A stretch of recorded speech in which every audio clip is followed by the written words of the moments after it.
Hi everyone. So before I turn in for the night, since actually I have quite a bit of time tomorrow, and also because actually today I actually had a pretty much shortened day because it was a last minute cancellation of some work, and for some strange reason I've been having this kind of upsets and changing here and there and everything. So changes in schedule and everything. So it turns out that my weekends are actually much shorter for this last few weeks, and also because of the public holidays that we have over here.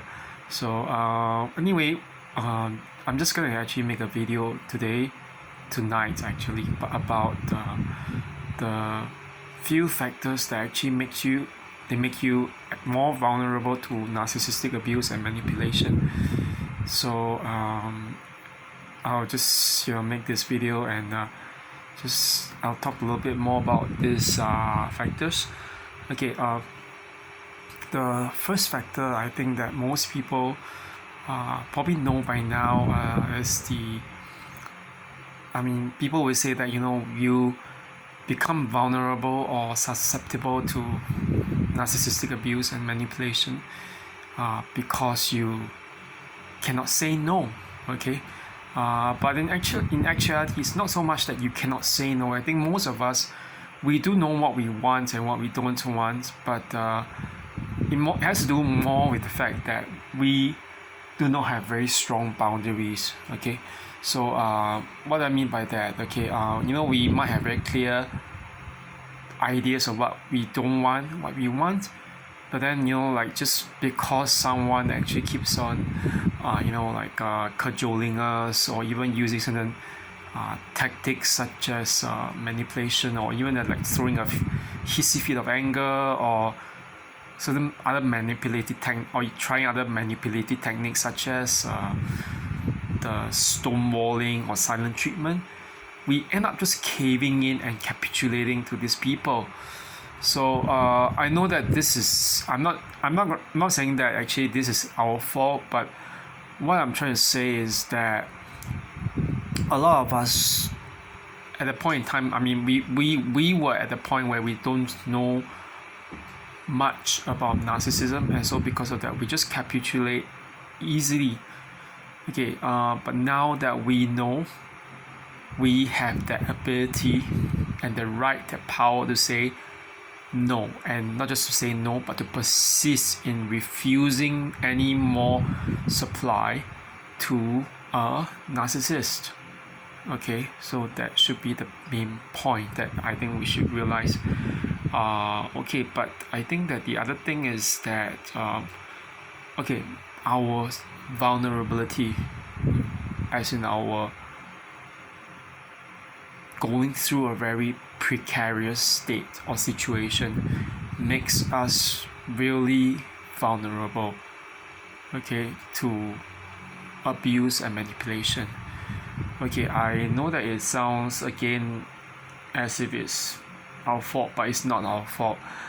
But I think that what we should realize that is that when most of us actually, I do not know how everyone's situation is actually when it comes to narcissistic abuse. For me personally, I know that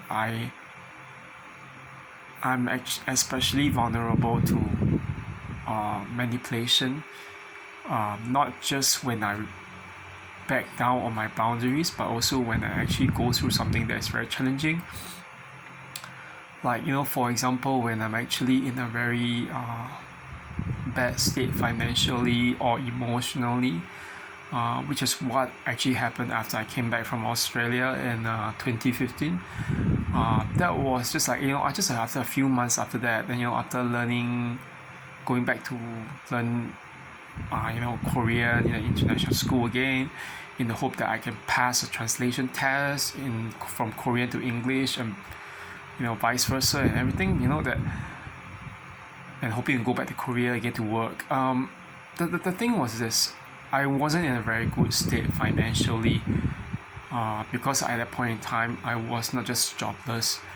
I was flitting from really very very menial tutoring jobs which were not helping me to survive. It was, I was making less than 1,000. It was really, really bad. And on top of that, I mean, it's not just the whole thing about the salary or finances that I suffer, but it was the realization that, that my self-esteem, my sense of my self-worth wasn't very high. And I was grappling with that whole sense of loss of employment, of gainful employment, because at that point in time I wasn't really an academic anymore, unlike my past before that where I was working in Japan. So when you are really in a very bad state emotionally, you are very, very prone to being used by other people, because that people, there was one thing that my current psychologist told me. She said that sometimes when we go through certain bad patches in life, we feel that we are especially vulnerable, and we are actually looking for some form of validation, support emotionally. And she said that at this point in time, it's always at this point in time when people who are actually very exploitative and who are very manipulative psychologically, or even in other aspects of life, they will offer some certain things that seem to actually give us some kind of hope or comfort. And she said that one thing that these people do, one of them would be like sex. Yeah, true, it's sex actually. She said that it's not that the sex is actually good or whatever, but maybe the sex is good, whatever, but it's the way they actually use that sex to make you feel that you are wanted, that you are important to them, although the truth is actually very far from it. Okay, so so knowing that we are in a very bad state, it makes us even, when we are aware of it, yet we still get into it, it just makes you realize, okay, now that I look back on that point in time when I actually had met the narcissist, I was really at a very low point. I was almost losing all my money actually to begin with. I remember that my amount of money actually, my savings had hit no more than just a few $100, and it was crazy, it was ridiculous. I had money, I had a few thousands at least in my Canadian bank account, but my bank account here in Singapore was nothing more than just a few hundreds. I was I was like parading myself a lot. I was an academic, I was a professor, I was making at least 4,000 to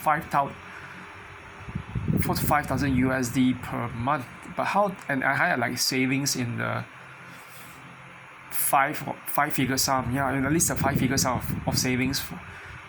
Like there was at least 40 to 60,000. How did you end up in that state? You just end up doing that kind of thing, and it makes you even weaker and more vulnerable. So this particular thing is actually something I think all of us should be aware of.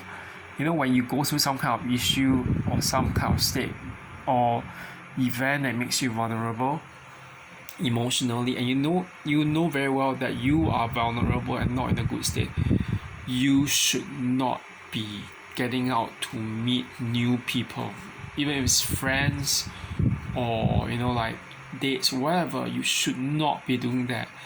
And if you really had to do it, you want to get out to know more people, whatever, keep a distance. Do not actually confide or overshare.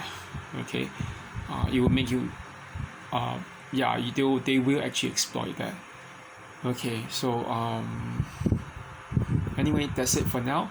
I'm actually going to turn in, so tomorrow, if I'm actually able to come up with something else to share, I'll post it again. But till then, have a good week ahead. And it's actually Monday now, Monday morning, and so I'll just turn in on night. Okay, thank you, bye bye.